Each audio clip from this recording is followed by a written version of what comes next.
Boa noite, meus prezados alunos. Como estão os senhores? Como é que foi a semana? Tivemos aí um feriado na terça-feira. Nesse dia não houve aula, mas os outros dias da semana aula normal. Estamos aí ainda convivendo com essa situação de pandemia. Sei que não está sendo nada fácil, houve uma certa flexibilização por parte do governo em relação a algumas atividades. No campo acadêmico ainda não há sinalização de retorno das nossas aulas, mas continuaremos aqui firmes e fortes, às todas sextas-feiras, falando a respeito do direito processual civil, notadamente no que diz respeito ao cumprimento de sentença e à execução civil. Dizer que é um prazer e uma satisfação muito grande estar aqui com os senhores novamente, para mais uma aula nesse formato digital.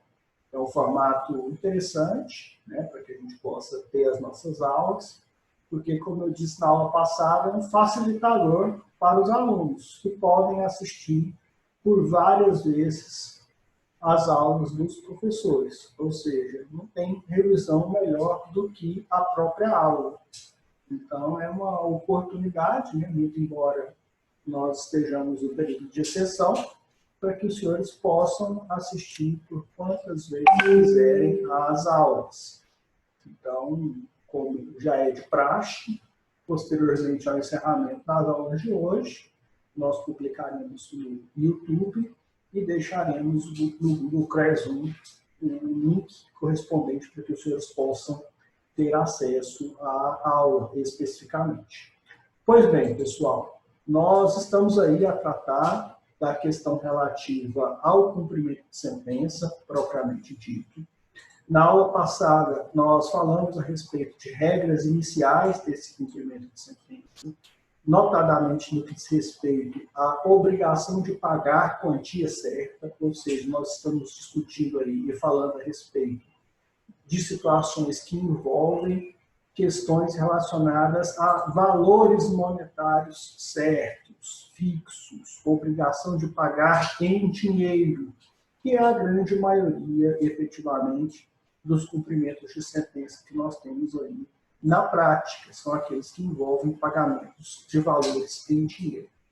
E nessas condições, nessa seara, como nós já falamos a respeito das regras relativas ao início desse cumprimento de sentença, nós iremos, para o passo, falar a respeito do seu respectivo desenvolvimento. Na aula passada, nós tivemos a oportunidade de dizer que o cumprimento de sentença, ele sempre se inicia, no caso da sentença que determinou a obrigação de pagar a quantia certa, a requerimento do credor. Ou seja, é vedado ao juiz iniciar o cumprimento de sentença de ofício, mas porque há necessidade de requerimento do credor. Esse requerimento, o credor deverá apresentar uma planilha atualizada do débito, caso a obrigação seja de índole pecuniária e seja possível a sua liquidação por simples cálculos aritméticos, compete ao credor elaborar essa planilha de débito, seguindo aí os ditames preconizados no artigo 524 do Código de Processo Civil. Ou seja, para a execução, ele deve, além de elaborar os cálculos, indicar os parâmetros pelos quais ele chegou ao resultado daquele valor especificamente. Nós temos lá no artigo 524 a necessidade de indicação da correção monetária adotada, qual índice que foi adotado pelo credor na elaboração daquela planilha, os juros e as respectivas taxas, o termo inicial e o termo final dos juros e da correção monetária utilizados no caso concreto, a periodicidade da capitalização de juros, se for o caso de juros compostos, a necessidade também de especificação de eventuais descontos obrigatórios, ou seja, foi fixado lá um percentual a ser deduzido em cada parcela.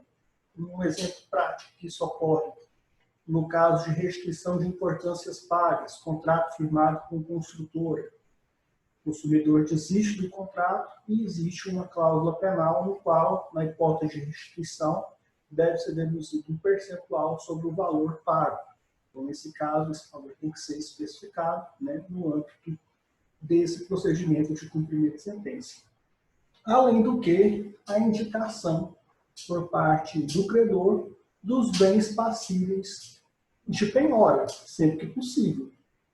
Normalmente, na prática, o que o credor pretende? O recebimento de quantia certa, em dinheiro, em pecúnia.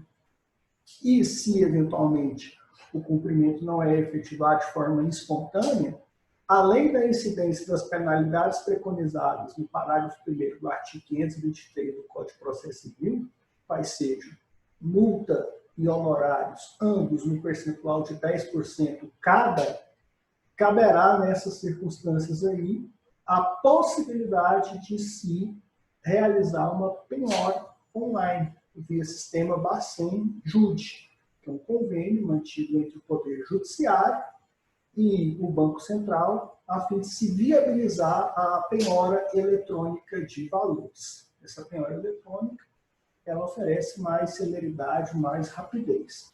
Agora, se eventualmente o credor já tiver outros bens a indicar no cumprimento de sentença, é óbvio que ele pode, desde logo, indicar nessa petição, sem prejuízo de que se faça aí, inicialmente a penhora eletrônica, né? Uma vez que ela é mais efetiva, ela é mais célere, além do que o dinheiro está em primeiro lugar na gradação legal relativamente à necessidade dessa penhora. Pessoal, tudo bem, tudo tranquilo, o áudio está chegando bem aí para vocês, me sinalize aqui no bate-papo para que a gente não tenha nenhuma dúvida, né? Me deem esse feedback para que a gente não tenha nenhuma dúvida quanto a essa questão. Ótimo, excelente, 100%. Pois bem, pessoal, o juiz, ao receber aquela petição de cumprimento de sentença, ele pode, de ofício, sem provocação do executado, verificar que aquele valor, não condizendo com o título, seja eventualmente retificado pelo credor, isto é, o juiz verifica que há um flagrante excesso de execução. O juiz tem o poder de mandar retificar esses cálculos, ou de retificar esses cálculos de ofício, ou mesmo de determinar a remessa dos autos à culpadoria judicial? Tem o poder de dever, pessoal. Então, se o juiz verificar que o valor cobrado pelo credor exequente no bojo do cumprimento de sentença, ele transborda aos limites do título executivo judicial, ou seja, ele está além daquilo que foi determinado na sentença transitada em julgado, ele pode, de ofício, retificar os cálculos ou se valer da contabilista do juízo, a fim de que, no prazo de 30 dias, o contabilista do juízo, o contador, a contadoria judicial, possa realizar uma planilha de cálculo a fim de se chegar efetivamente a um valor determinado. Bom observar, pessoal, que quando nós estamos a tratar dessa modalidade de cumprimento de sentença, nós temos aqui a aferição desses valores por simples cálculos aritméticos. O advogado precisa ter conhecimento para elaborar cálculo? Claro que sim, claro que sim. Então é necessário que haja esse conhecimento, porque quando se trata de uma execução por quantia certa, seja ela oriunda de título judicial ou extrajudicial, é necessário a elaboração dessa planilha de cálculo.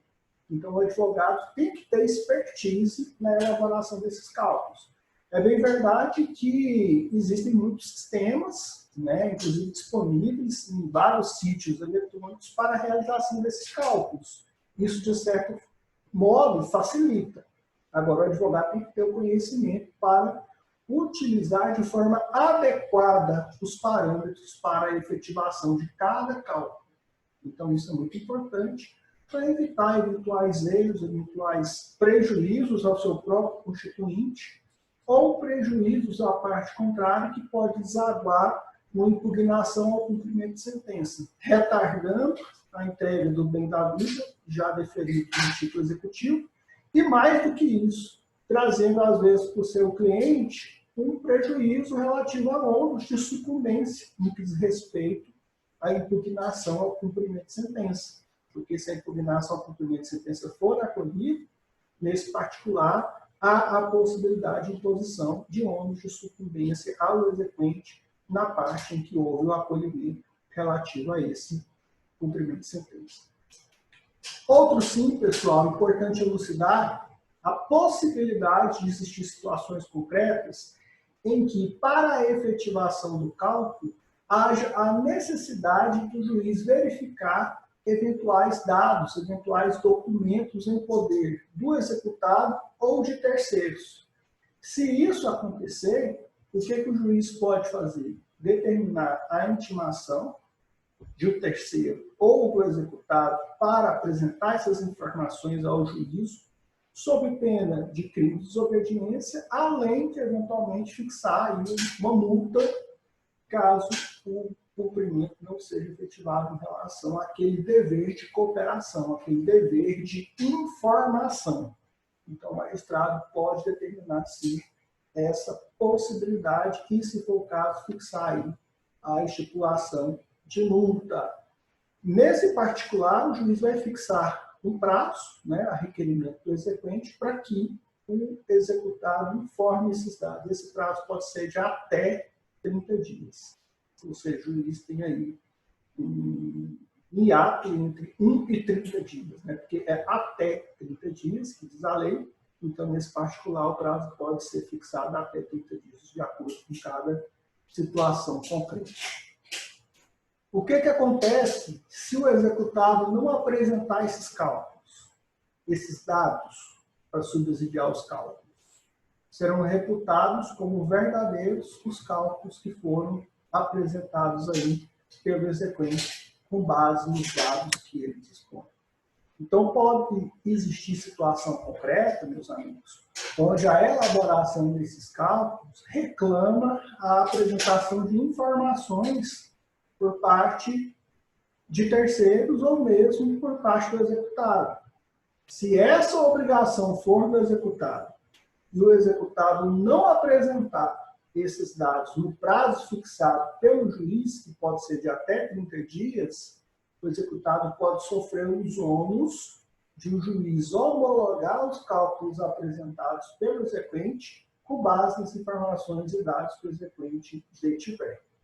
Então, tem que se ter, a rigor, muito cuidado em relação a esse particular, porque, às vezes, o exequente dá início a um cumprimento de sentença sem ter as devidas informações e apresenta uma planilha de débito que está ali precária, inepta, porque ele não tem dados, porque ele não tem informações.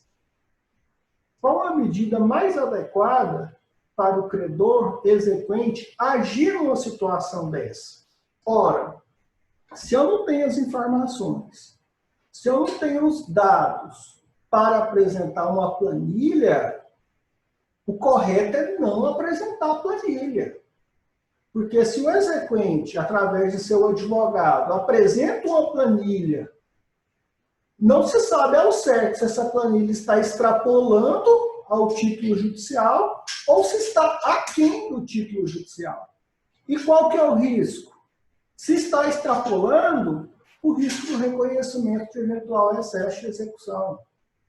Se está aquém, o risco do prejuízo do seu próprio cliente, de estar recebendo, de estar executando, de estar pleiteando uma quantia inferior àquela que ele tem direito.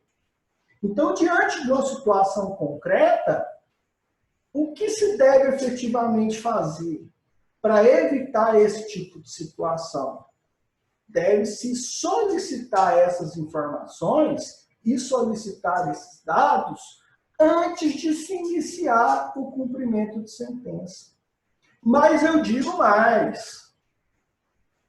Quando se está diante de um processo judicial, e o advogado está trabalhando ali desde o início naquele processo, é possível, com toda clareza, perceber a possibilidade de eventualmente ocorrer uma situação que possa causar algum embaraço por ocasião da liquidação da sentença, por ocasião da elaboração de simples cálculos aritméticos.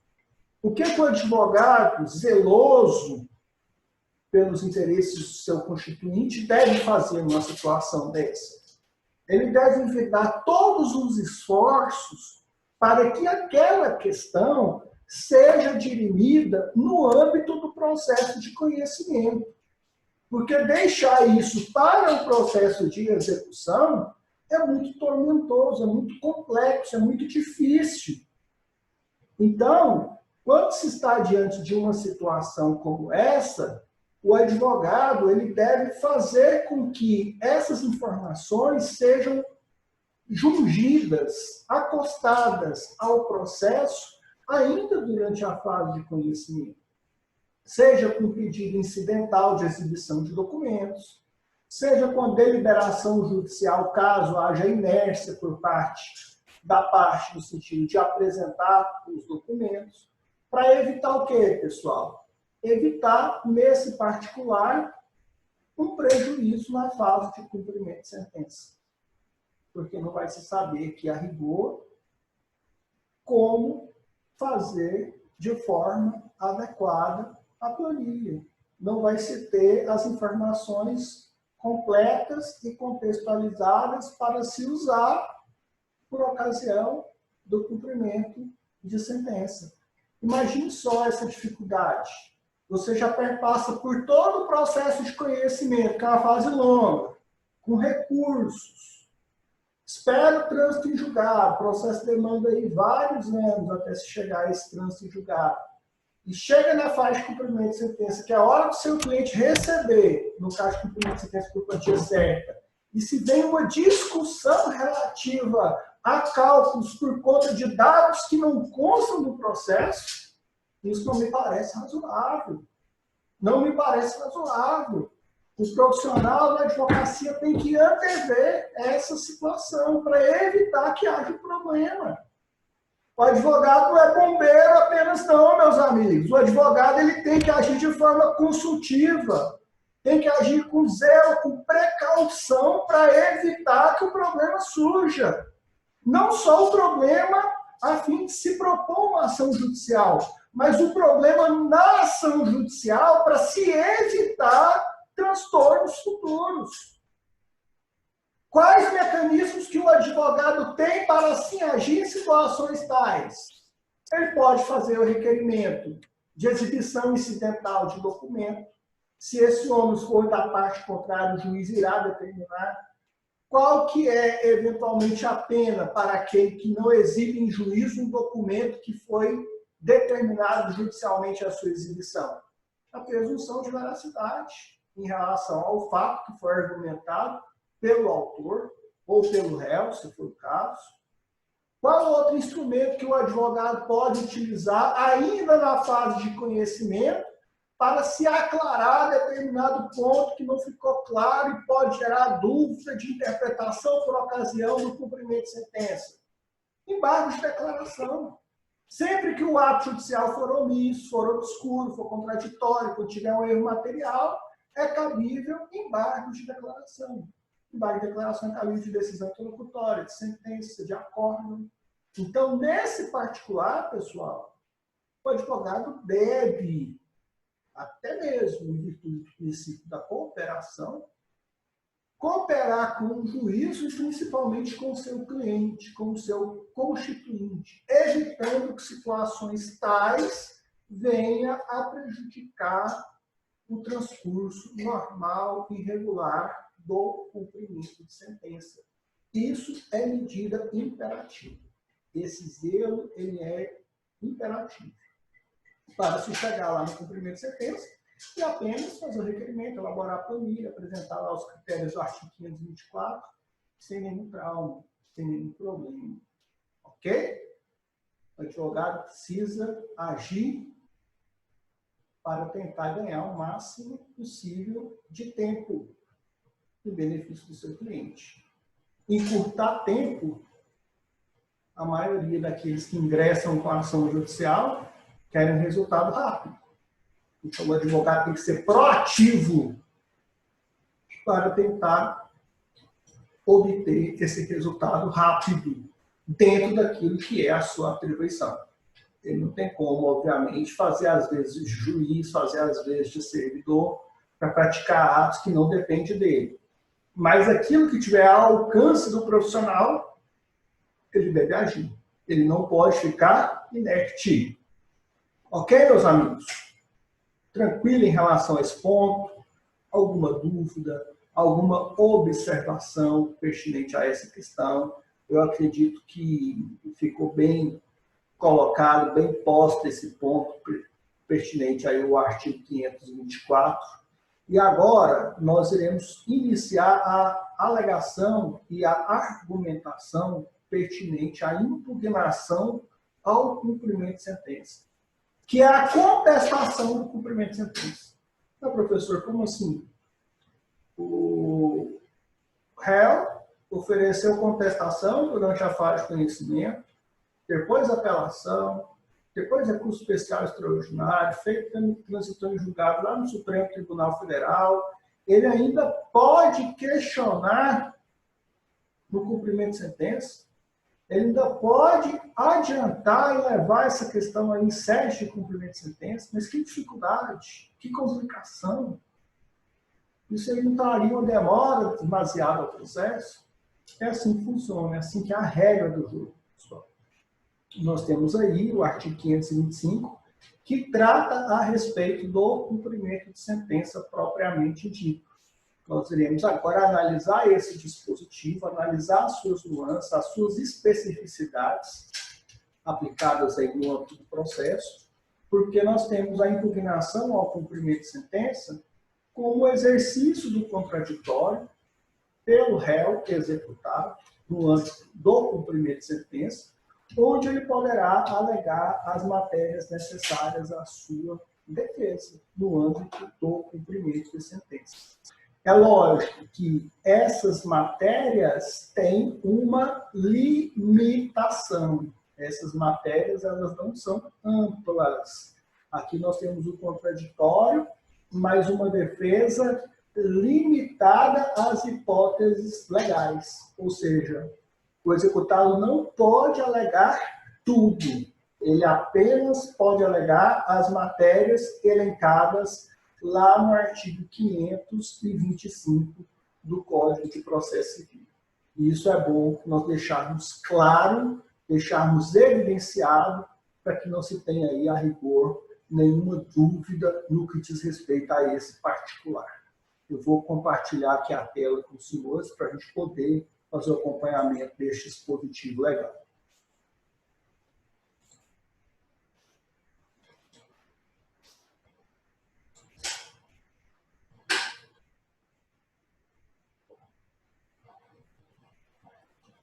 Temos então aqui, pessoal, o artigo 525.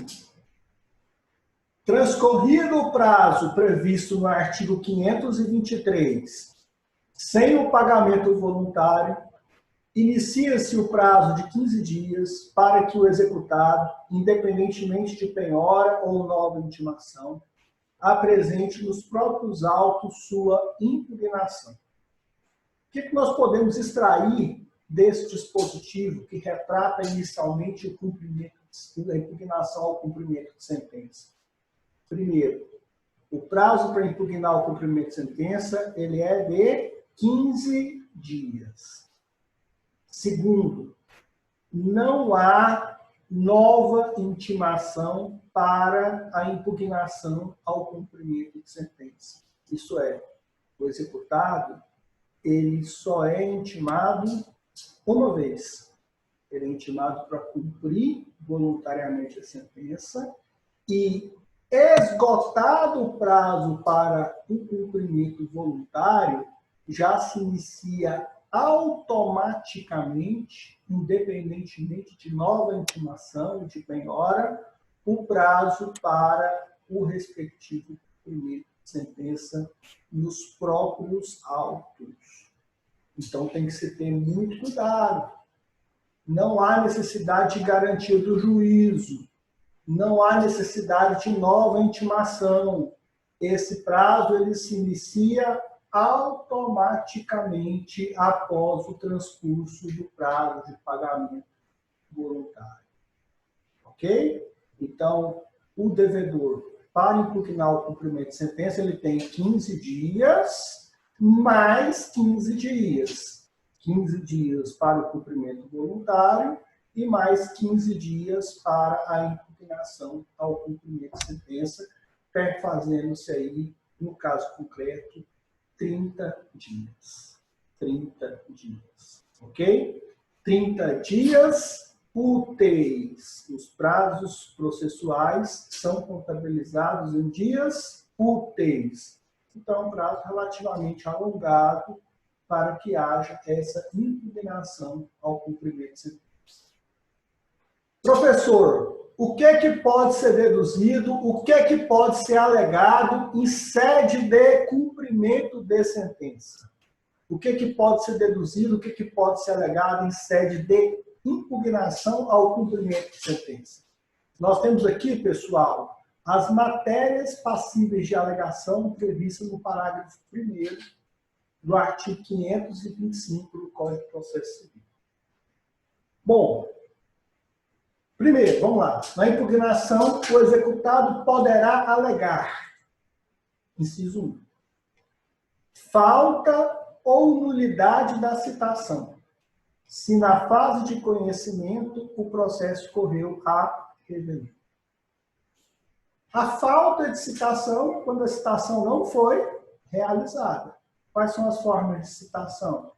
Por correios, por oficial de justiça, eletrônica, pelo chefe ou diretor de secretaria e por edital. Essas são as formas de citação previstas no ordenamento jurídico.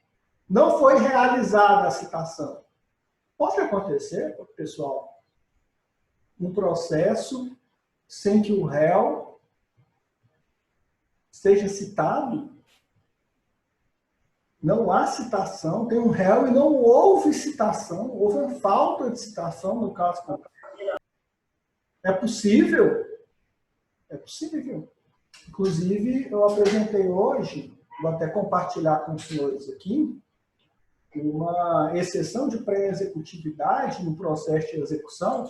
E aí eu quero trazer, pessoal, para a parte prática. Eu quero trazer para a parte prática essa situação, porque é necessário que os senhores tenham uma convivência com a prática.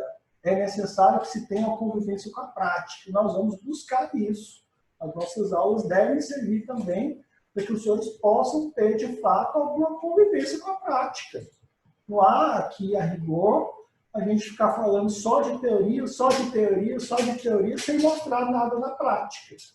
É imperioso que mostremos questões práticas, para que os senhores possam ter uma visão prática do assunto. Então, por isso, eu vou colocar aqui um caso em que ocorreu justamente essa falta de citação. E é um caso interessante. Não foi em sede de impugnação que nós alegamos, porque aqui é uma outra modalidade de execução. Tá? Uma execução aqui ela é por execução fiscal.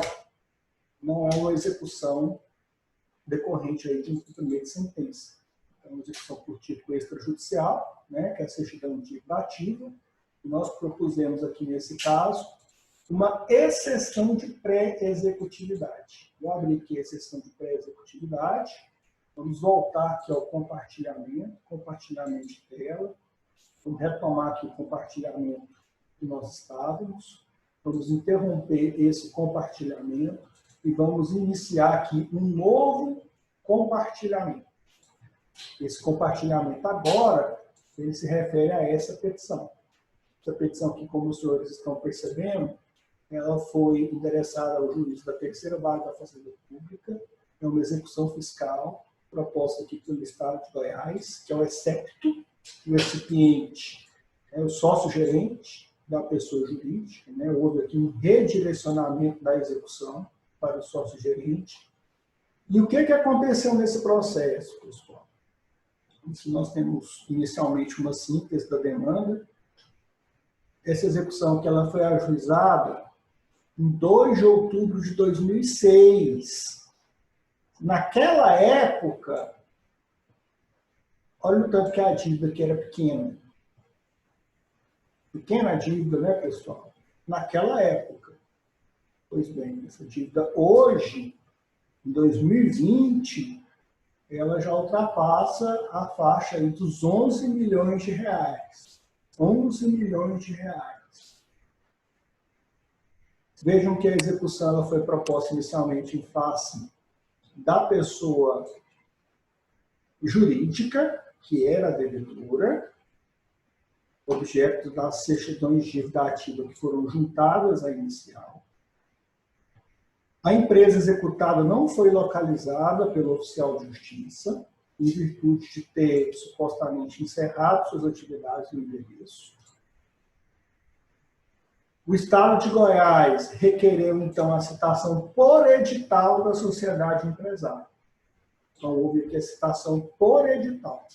E requereu, no mesmo ato, o redirecionamento da execução ao sócio-gerente, alegando aqui a dissolução irregular da sociedade. A súmula 435 do STJ, ela preconiza que quando a empresa ela deixa de funcionar no endereço fiscal informado ao Estado, ao município ou à União, e não faz essa retificação, há aqui uma presunção de dissolução irregular da sociedade. Então, houve aqui essa solicitação de redirecionamento. O sócio não foi localizado na época e foi citado por edital. Foi citado por edital aqui em 2008. Ah, professor, mas o senhor falou que não houve citação, não foi isso? A gente estava falando lá de uma impugnação, cumprimento de sentença, onde aconteceu aqui de não haver uma citação. Foi isso mesmo que eu falei. Vamos lá. O edital foi publicado. O juiz, no entanto, declarou a nulidade da citação, uma vez que ele entendeu que, em relação ao recipiente, ao sócio-gerente, ele não deveria figurar aqui no polo passivo dessa demanda por ilegitimidade. Então, de consequência, ele declarou a nulidade da citação e determinou o prosseguimento da execução apenas em relação à empresa. Só que o Estado recorreu. O Estado interpôs um recurso de agravo de instrumento dessa decisão. E o que o tribunal fez através de sua primeira turma julgadora da 5ª Câmara Civil? De ofício, ou seja, vislumbrou ali uma questão de ordem pública, reconheceu a nulidade de todos os atos processuais posteriores ao esgotamento do prazo assinalado no edital de citação da pessoa jurídica. Por quê? A pessoa jurídica foi citada por edital, o que o juiz deveria fazer? Deveria, nos termos do Código de Processo Civil de 1973, que era aplicado à época, artigo 1º, inciso 2, nomear um curador especial. E não houve a nomeação de curador especial. Ou seja, anulou-se todos os atos praticados posteriormente ao processo. O que incluiu aqui, a rigor pessoal, a citação do sócio-gerente. O sócio-gerente foi citado por edital posteriormente a isso. Então, se houve o decreto de nulidade em relação a essa citação e de todos os atos processuais posteriores ao esgotamento desse prazo, o que aconteceu na prática? A nulidade também da citação referente ao sócio-gerente. Nesse caso, pessoal, o que aconteceu? O Estado de Goiás, ele seguiu com o processo dizendo que aquela citação por edital que havia se realizado lá anteriormente, após aquela nulidade declarada lá pelo tribunal, ela já seria válida. Ou seja, não haveria necessidade de citar novamente o sócio-gerente. E aí o processo seguiu, foi feita uma penhora online na conta bancária do sócio-gerente. Depois foi localizado um imóvel para penhora, foi feita a avaliação desse imóvel e encontra-se aí o feito com transcurso de prazo para a efetiva manifestação desse cliente, né, o executado sócio-gerente e seu cônjuge em relação a essa avaliação. Então, o que é que nós temos aqui na prática, senhores? Nós temos uma situação em que o sócio-gerente foi citado por edital, porém, o que aconteceu?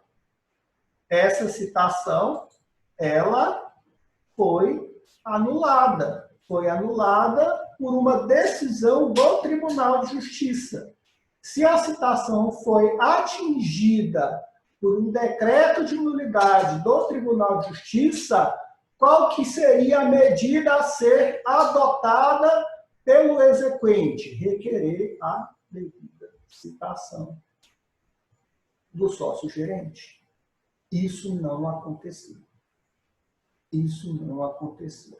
O processo seguiu com penhora, seguiu a penhora resultante em valores, né? Elevação de juros, seguiu com penhora de imóvel, e agora nós aportamos essa exceção de pré-executividade. Bom, na exceção, professor?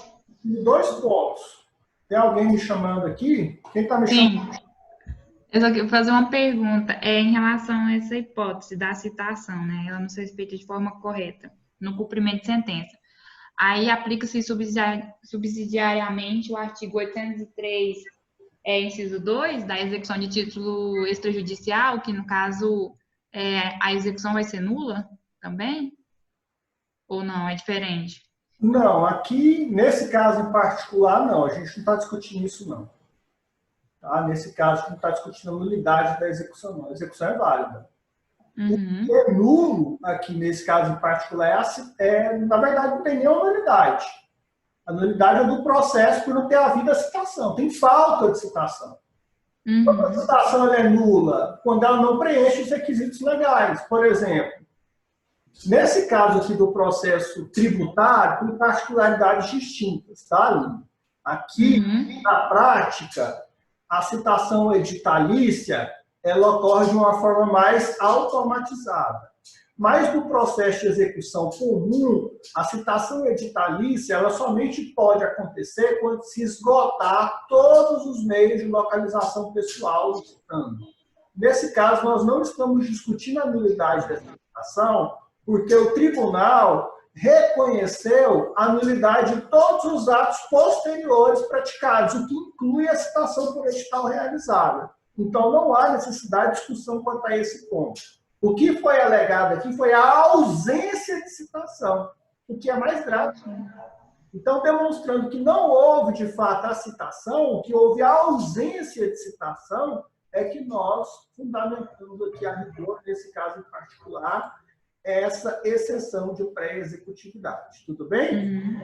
Então, no caso, essa citação aí que não foi feita, né? Ela vai gerar alguma consequência no processo de cumprimento de sentença? Lá na fase, quer dizer, processo não, na fase de cumprimento de sentença? Sim. Nós estamos trazendo esse exemplo aqui da exceção de pré-executividade para nós chegarmos nisso aí. Tá bom? Ah, sim, tá bom. Obrigada, professor. Então, pessoal, cabimento da exceção de pré-executividade ocorre quando se tem uma matéria de ordem pública cognoscível de ofício e que também pode ser verificada sem necessidade de dilação probatória. O que significa isso? Apenas com os documentos constantes dos autos, o juiz pode analisar e reconhecer aquela nulidade. No caso concreto, pessoal, nós temos aí uma situação de prescrição. Prescrição. O olho do advogado chega a brilha quando pega um processo desse, analisa e consegue uma tese que vai fulminar com o processo. Prescrição. É muito bom, né, pessoal, quando isso acontece na execução. Pena que os honorários de sucumbência, nesse caso, se forem acolhidos à exceção, não vai entrar no RPV, né? Vai ir para o regime de precatório, porque de 5% a 8% sobre o valor atualizado da causa, o importe aí, infelizmente, vai ser mais demorado para ser recebido. Mas vamos lá. O que nós temos aqui, pessoal? Essa aqui, a gente faz aqui algumas elucidações em relação ao cabimento da exceção de pré-executividade e a súmula 393 do STJ, que fala em relação ao cabimento da exceção no âmbito das execuções fiscais. A exceção de pré-executividade é admissível na execução fiscal relativamente às matérias conhecidas de ofício, que não demandem dilação probatória, que é o caso da prescrição. Nós trazemos aqui algumas elucidações doutrinárias a respeito.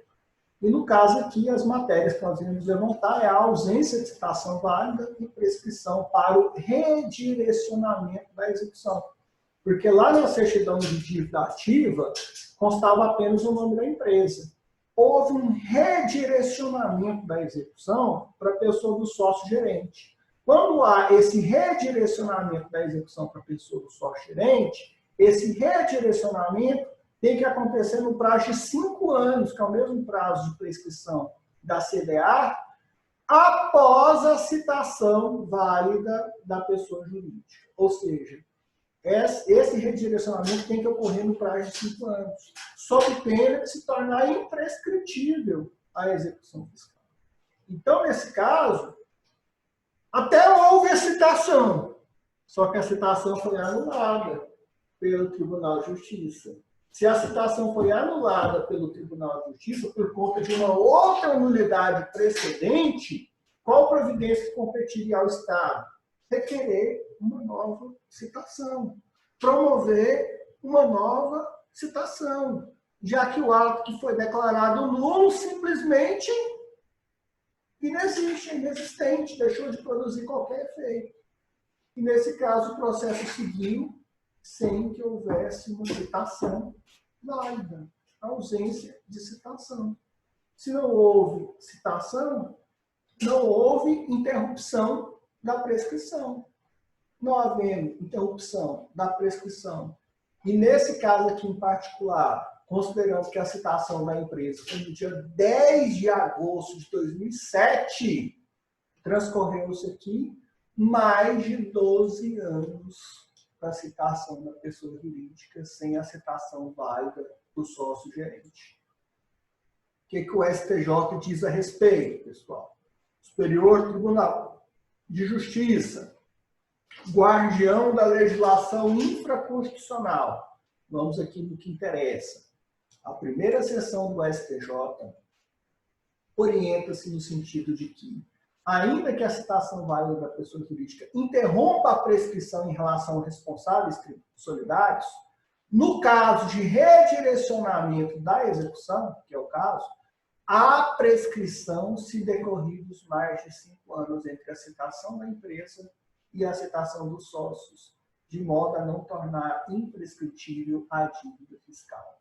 No caso concreto, pessoal, com o decreto de nulidade que foi editado lá anteriormente, não houve aqui, a rigor, a promoção dessa nova citação no prazo de 5 anos, de modo que transcorreu-se 12 anos, estando totalmente prescrita a dívida em relação ao sócio gerente.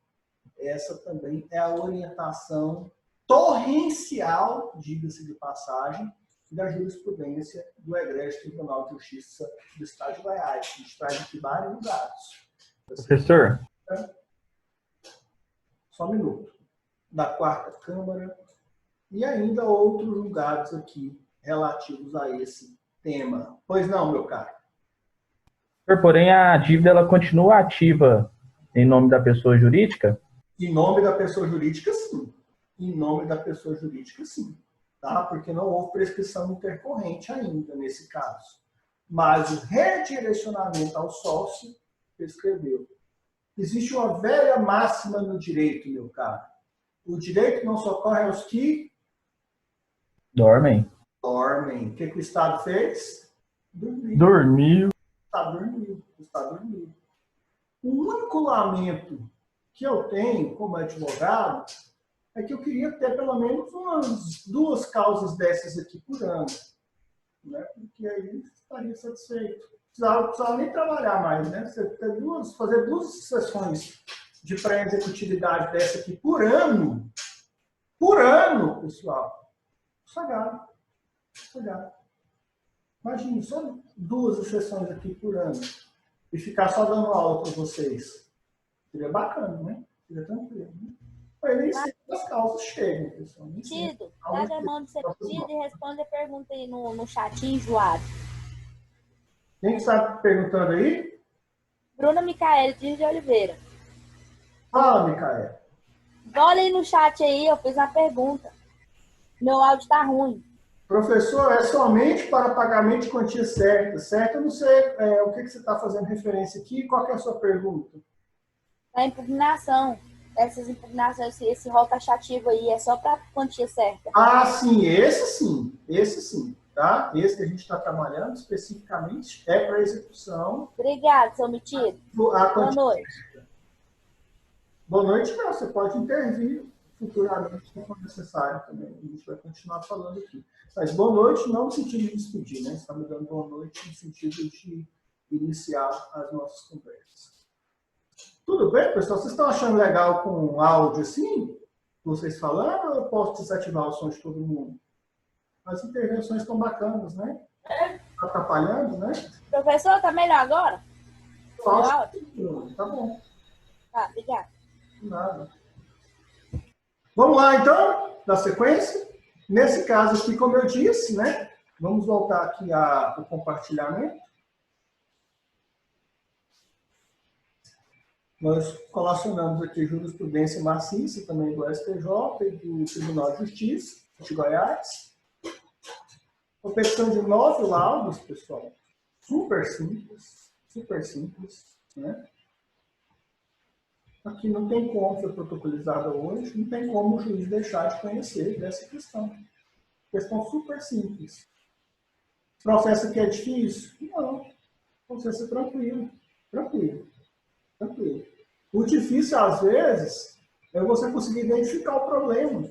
Às vezes você pega um processo ali que tem várias páginas, um processo super volumoso, e o advogado não consegue identificar o problema. Então, se consegue identificar o problema, fácil de resolver. Petição simples.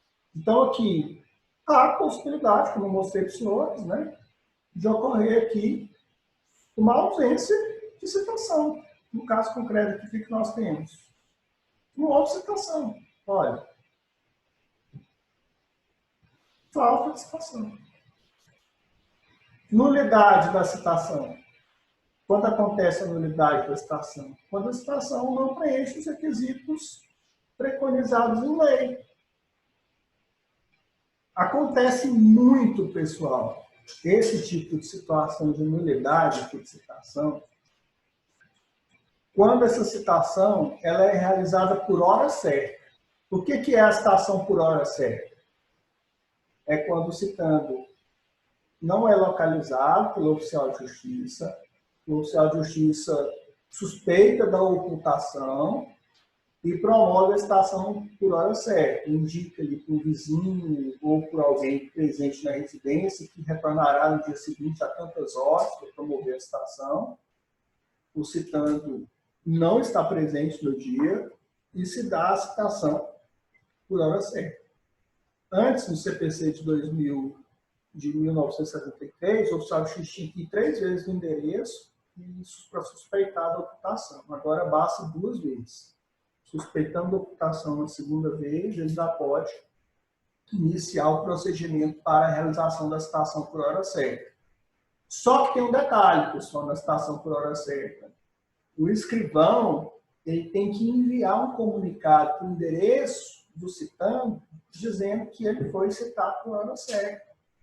E, às vezes, na prática, o escrivão não toma essa providência. Ou, quando toma essa providência, toma fora do prazo. E aí, o que acontece nesse caso, pessoal? A citação é nula, porque não preencheu os requisitos legais. Aí, o executado é surpreendido lá na fase de cumprimento de sentença, ocorreu tudo irregular, correu tudo irregular, ele é surpreendido lá com uma intimação, né, porque esse processo correu a revelia. Diante dessa situação, ele tem que ser comunicado, né, no cumprimento de sentença, e ele é surpreendido lá já com cumprimento de sentença, com valor de condenação, sem ter exercido o contraditório com a defesa do processo de conhecimento. O que vai acontecer nesse caso?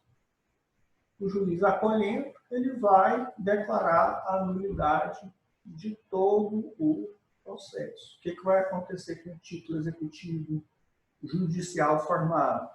Ele vai perder os seus efeitos. Então, se for reconhecido em sede de impugnação, no cumprimento de sentença, a falta ou nulidade de estação no processo de conhecimento, trata-se aí de uma questão de ordem pública. O juiz pode conhecer essa matéria de ofício e, nesse caso, todos os atos processuais praticados serão declarados nulos. Todos os atos processuais praticados serão declarados nulos, inclusive a sentença. Sendo declarada nula a sentença, qual que é a consequência jurídica, meus senhores, meus amigos, meus queridos? Qual que é? Nesse caso, nesse particular, perde todos os seus efeitos. O processo vai voltar lá para aquela fase inicial, para aquela fase de postulação, chamada fase postulatória. Apresentação de contestação, produção de provas, até se chegar a uma nova sentença, permitindo-se aí os recursos cabíveis. O advogado tem que ter muito cuidado nisso aí, pessoal. É outra questão. Se o advogado ou autor percebe que o processo está prosseguindo de uma forma irregular, ainda que em tese ele possa ter uma vantagem por isso, uma sentença favorável, ele não pode se conter, ele tem que informar para o juiz aquela irregularidade, aquela ilegalidade. Porque se isso for alegado lá na frente, vai voltar tudo para estaca zero. Vai perder tempo. Vai perder tempo. Então não faz sentido você seguir com algo que lá na frente vai ter problema. É igual casamento, pessoal. Já conhece ali a pessoa amada, conhece os problemas. Não adianta você seguir naquela situação ali que vai dar problema. O que você tem que fazer? Você tem que resolver o problema. Terminar, né? Tem segue. Como é que é? Tem que terminar o casamento, né? No caso. Tem que resolver o problema. Né? Nem casa, né? Numa situação dessa. Vai casar para quê? Né? Divorciar depois? Resolver. Né? O processo é desse jeito. Viu a nulidade ali, você está advogando para aquele que tem interesse que o processo tramite de forma regular, de forma rápida, para poder receber o que lhe é de direito, o bem da vida do indicado, o advogado ele tem que zelar para que os atos processuais sejam praticados de forma válida.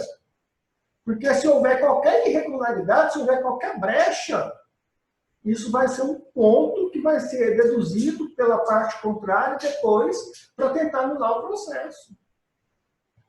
Então, isso é dever do advogado também. De ter essa visão e evitar que um tipo de problema desse aconteça. Imagine só, você está com um processo ali, o ponto para receber, e tem uma situação dessa natureza aí que acarreta a nulidade toda. O que o advogado vai explicar para o cliente dele? Então, nós ganhamos, mas voltou tudo para estaca zero? É complicado, meus amigos. Super complicado.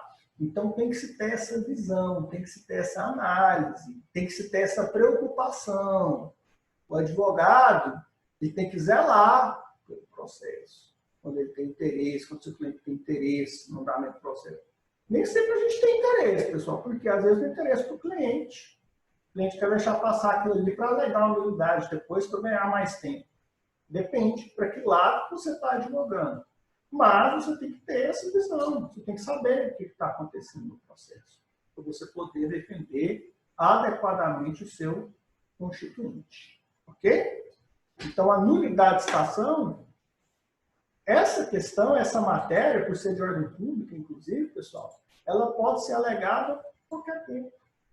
Tá? inclusive em sede de ação rescisória, pode ser alegado. Tá? Embora seja uma das matérias aqui de impugnação ao cumprimento de sentença, ela pode ser alegada aqui em qualquer tempo, ok? Independentemente aqui da época em que esse processo está em curso. Alguma dúvida, meus queridos, em relação a essa questão? Estamos tranquilos? Sossegados? Sem nenhuma dúvida? Beleza? Vamos para o próximo ponto? Vamos lá no Código de Processo Civil. Vamos abrir aqui. Hoje eu estou bem didático, pessoal, porque a semana inteira aqui esperando vocês para essa aula, uma saudade enorme. Estou podendo ouvir a voz de alguns, eu quero ouvir a voz da maioria, os demais ficar aqui nessa situação. Vou falar uma coisa para vocês, pessoal. Não vão para a rua, não. Fiquem em casa. Estou vendo aí que o governador do estado acabou flexibilizando aí esse decreto. Isso não vai ser bom. Isso não vai ser bom. Tá? Nós vamos ter aí, infelizmente, né? Tomara que eu esteja errado, mas eu acho que isso aí vai trazer um prejuízo muito grande para a saúde pública. Tá? Eu acho que houve uma precipitação aí das autoridades no sentido de flexibilizar essa quarentena. Tá? Até porque, infelizmente, a gente está vendo muitas pessoas que não estão preocupadas com isso. Estão nas ruas, desprotegidas. Então, eu creio que a gente vai ter aí um aumento vertiginoso nas hipóteses aí de contágio. E eu estou trabalhando em casa, tá? A OAB conseguiu, inclusive, um mandado de segurança ontem, junto à Corte Especial do Tribunal de Justiça, no sentido de garantir os atendimentos presenciais por parte dos advogados. Por quê? O governo liberou alguns atendimentos, inclusive salão de beleza, funcionar, né?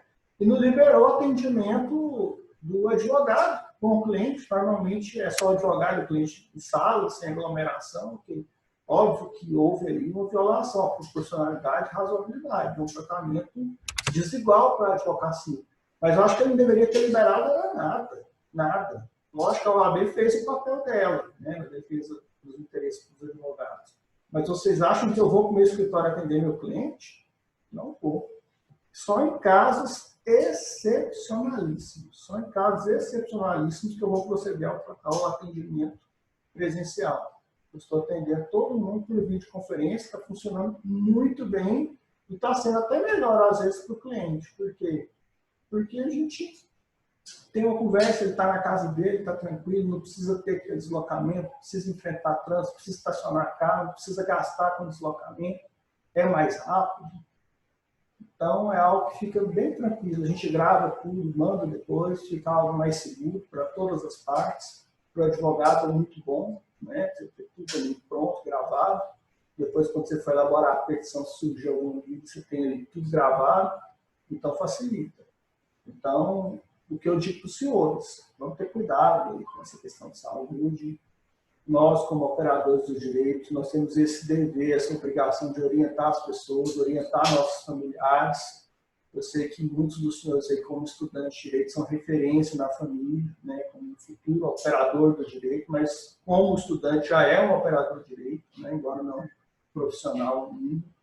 Orientar as pessoas para que tenham todo zelo, todo cuidado, para a gente tentar evitar essa situação ruim, né? Bom, ilegitimidade de parte. Ilegitimidade de parte. Pessoal, é possível haver uma situação de ilegitimidade de parte em sede de impugnação por cumprimento de sentença? Como assim, professor? A parte executada é ilegítima. Essa alegação, meus amigos, somente pode acontecer no caso dessa ilegitimidade ser verificada a partir do título judicial. A partir do título judicial. Um exemplo clássico, meus amigos. Contrato de locação. Confiador. Houve uma ação de despejo, acumulado com cobrança de aluguéis e acessórios. A ação de despejo foi ajuizada apenas e tão somente em face do locatário. O locador não incluiu o fiador no polo passivo da ação de despejo acumulado com cobrança de aluguéis e acessórios. O processo transcorreu, o despejo foi efetivado, resultou aí a cobrança dos aluguéis e acessórios com trânsito em julgado da sentença de procedência. Lá no cumprimento de sentença, pode o credor incluir o fiador? A resposta é negativa, não pode. Por quê? Porque ele não teve a oportunidade do contraditório da defesa no processo de conhecimento, ou seja, então ele não pode responder pela execução. Isso é muito claro, muito tranquilo. Se houve essa inserção, se houve essa inclusão, o que é que o fiador deve fazer em sede de impugnação, cumprimento de sentença? Impugnar alegando ilegitimidade de parte. Ele seria ilegítimo na ação de conhecimento? Sim ou não, pessoal? Sim ou não, pessoal? Na ação de conhecimento ele seria ilegítimo? Não. Não seria ilegítimo na ação de conhecimento. Olha, professor, mas por que ele é ilegítimo no cumprimento de sentença? Porque ele não fez parte da formação do título executivo. Ele não participou da formação do título executivo. Se ele não participou da formação do título executivo, ele não teve oportunidade de contraditório na defesa na fase de conhecimento, ele não pode, a rigor, nesse caso, nesse particular, ser incluído no cumprimento de sentença. Ele é parte legítima. Então, nesse caso, ele aviaria uma impugnação ao cumprimento de sentença, deduzindo ilegitimidade de parte. Essa também é de ordem pública e, como tal, pode ser também decidida de ofício pelo juiz. Fala, Bruna. Mas, no caso, quando for acordo, nem na execução já não tem acordo mais, né? Porque você falou na aula passada que, através de acordo, poderia uma pessoa diferente ingressar no cumprimento de sentença, ou eu entendi errado? Se houve um acordo, o título executivo judicial é a sentença homologatória desse acordo. Se houve um acordo e um terceiro estranho àquela relação jurídica, ele foi inserido nesse acordo e houve uma homologação desse acordo através de uma sentença, essa sentença que homologa a autocomposição é um título executivo judicial. Então, aí não há uma alteração nem do polo ativo nem do polo passivo da demanda. Porque o título judicial está circunscrito às partes que celebraram o acordo. Se aquele sujeito participou do acordo, ele é parte legítima do título que foi homologado pela sentença que homologou o acordo. Então, nesse caso, aí não há nenhum problema. Ah, tá. Entendi agora. Obrigada. Então, pessoal, se nós temos aí uma situação de ilegitimidade, essa ilegitimidade ela tem que ser posterior à formação do título. Posterior à formação do título. Posterior à formação do título. Vamos colocar aqui um exemplo, pessoal? Vamos fazer um exemplo legal? Vamos aqui usar a nossa tecnologia. Nós temos aqui uma tecnologia, né? Compartilhamento de tela. Tem aqui legal, ó. Um quadro branco, né? Algum professor já escreveu no quadro para vocês? Vamos escrever no quadro aqui? Vamos lá, ó. Ó, vamos considerar aqui, pessoal, que nós tenhamos uma situação em que o A, não dá para escrever muito bem aqui, é o autor da ação.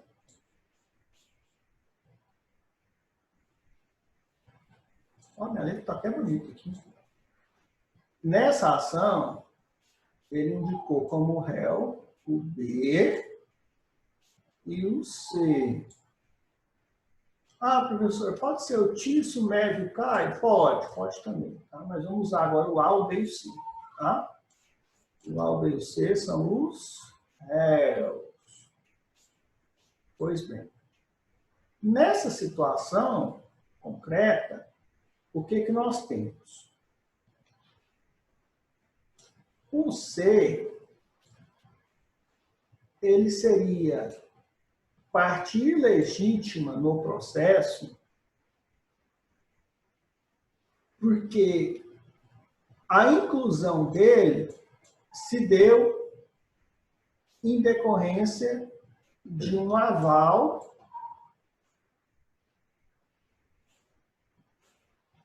com assinatura falsa.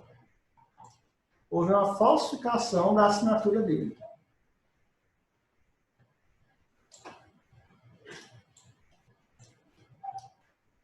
Então, ele tem a alegar que, no caso, aquela ação que foi proposta pelo A não pode prosperar em relação a ele, porque a assinatura é falsa. Ok? Sendo falsa a assinatura, ele não tem legitimidade para responder pelo débito, que está sendo postulado pelo A. Tudo bem, pessoal? Até aqui, ok. Perfeito? Bom, no entanto, no processo, o B, ele é citado e apresenta contestação.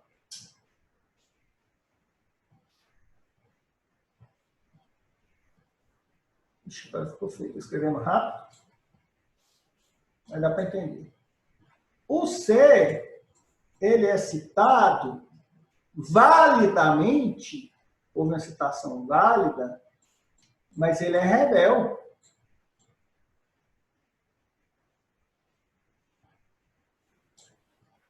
O que acontece, pessoal? Ele não contestou, não aduziu aquela questão de legitimidade parte no processo. O processo correu, e houve aqui a sentença. Na sentença,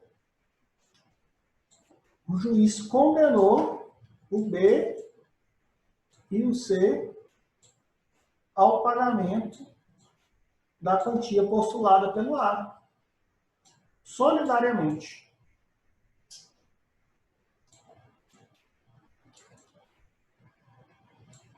Nesse caso, meus amigos,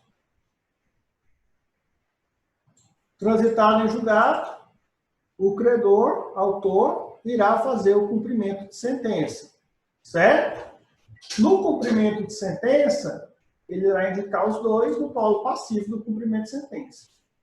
Se o B compareceu via advogado, o cumprimento de sentença em relação a ele, o advogado vai ser intimado para pagar no prazo de 15 dias, sob pena de multa e honorários, ambos no percentual de 10%. Em relação ao C, como ele foi revel no processo de conhecimento, tem que ser expedida uma carta de intimação para ele.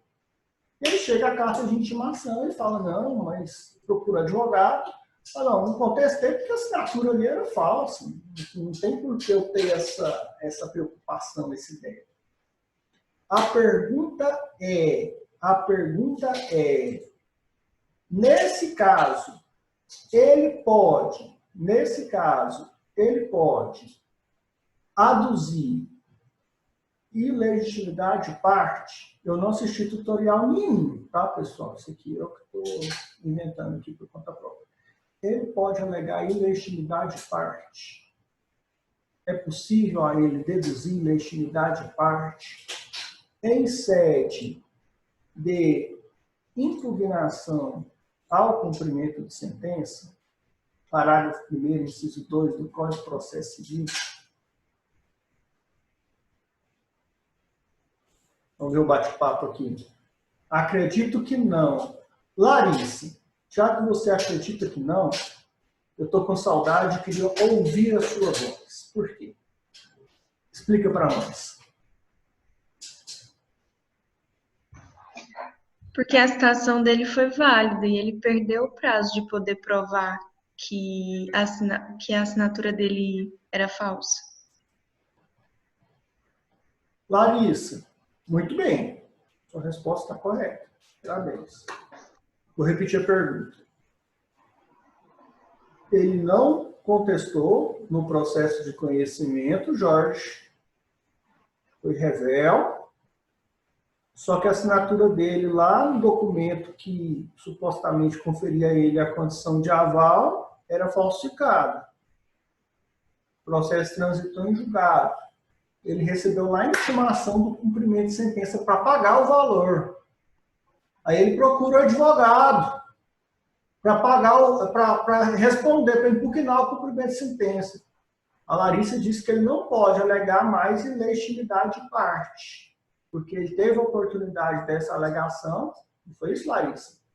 Isso. De conhecimento e não fez. Larissa, você recebe esse cliente no escritório, você na condição de advogado. Tem alguma saída para ele? Eu acredito que ele deveria cumprir o que está na sentença, mas entrar com ação de regresso contra o devedor principal. Alguém tem uma solução diferente da Larissa para esse caso?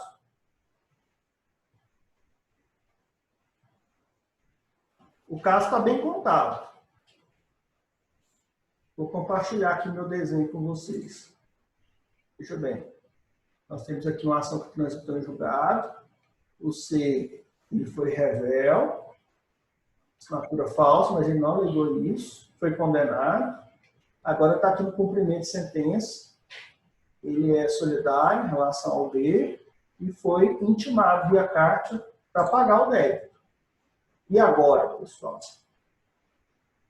Essa alegação de ilegitimidade de parte, ela não é válida, porque essa ilegitimidade de parte, ela tem que ser posterior ao trânsito em julgado da sentença.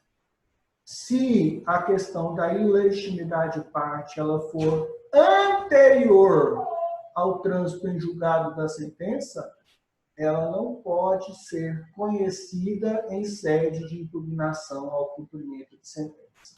Aí eu volto a perguntar, e quero ouvir a voz de um dos senhores respondendo.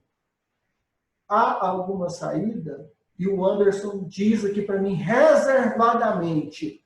Fala aqui no grupo, Anderson. Fala aqui para todos ouvirem qual que é o caminho. A sua resposta está certa. Fala para nós e fundamenta. Professor, acredito que seja a ação rescisória, porque dentro do rol que ele é taxativo, tem essa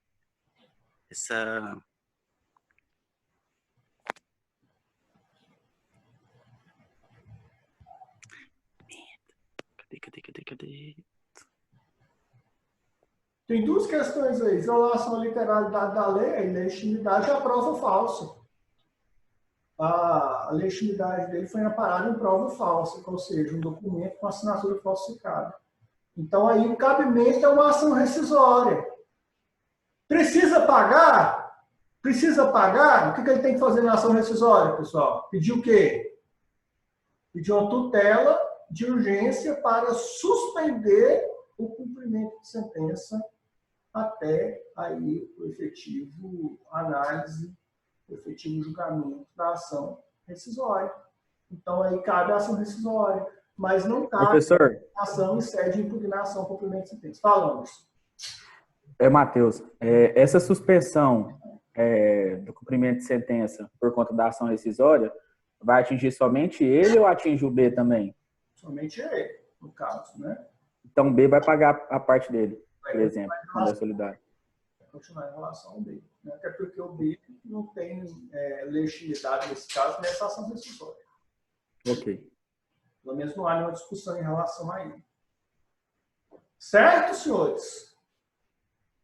Essa tutela de urgência para suspender o cumprimento de sentença tem que se demonstrar aí dois requisitos. Quais são eles? A probabilidade do direito e também o perigo de dano irreparável, de difícil ou incerta reparação, que são os requisitos para tutela de urgência. Cabe tutela de urgência na ação decisória, porém, é muito difícil na prática, né? Esse é um caso típico em que há aí uma possibilidade de se deferir uma tutela de urgência no âmbito de uma ação decisória, né?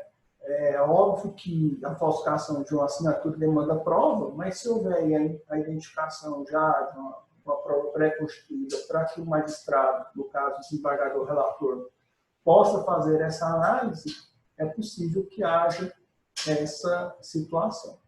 Então, pessoal, a segunda hipótese aí de defesa em sede de impugnação ao cumprimento de sentença é a alegação de ilegitimidade de parte. Essa alegação de ilegitimidade de parte, no entanto, ela somente é admissível em sede de impugnação ao cumprimento de sentença se a ilegitimidade for posterior ao trânsito em julgado da sentença. Se a ilegitimidade ela é anterior, se ela precede ao trânsito em julgado da sentença, ao julgado da sentença deveria ter sido alegada ou foi eventualmente rejeitada. Lá na fase de conhecimento, a medida cabível é a ação rescisória, prazo decadencial de 2 anos para o implemento da ação rescisória, contados a partir do trânsito em julgado da sentença. Então, a via correta será a ação rescisória. Nesse caso, Bruna, muito embora você tenha acertado a resposta no primeiro momento, não é correto dizer que ele deve pagar e buscar regressivamente em relação a B, devedor principal, porque nesse caso ele não tem obrigação nenhuma, né? Se fosse uma questão de aval válido, ele poderia fazê-lo dessa forma. Como é um documento em que houve a falsificação de uma assinatura, a medida adequada nesse caso seria a ação rescisória, pedir aí uma tutela de urgência para suspender os efeitos daquele cumprimento de sentença em relação a ele e, via de consequência, uma vez acolhida essa pretensão, estaria solucionado o problema em relação ao seu cliente, em relação ao seu constituinte. Ok, meus amigos? Tranquilos? Vamos fazer aquele intervalo de praxe para repor as energias? Vamos, né? Está na hora, está no momento. Voltaremos daqui a pouco com mais a respeito da impugnação do cumprimento de sentença. Saudações, um forte abraço, até logo.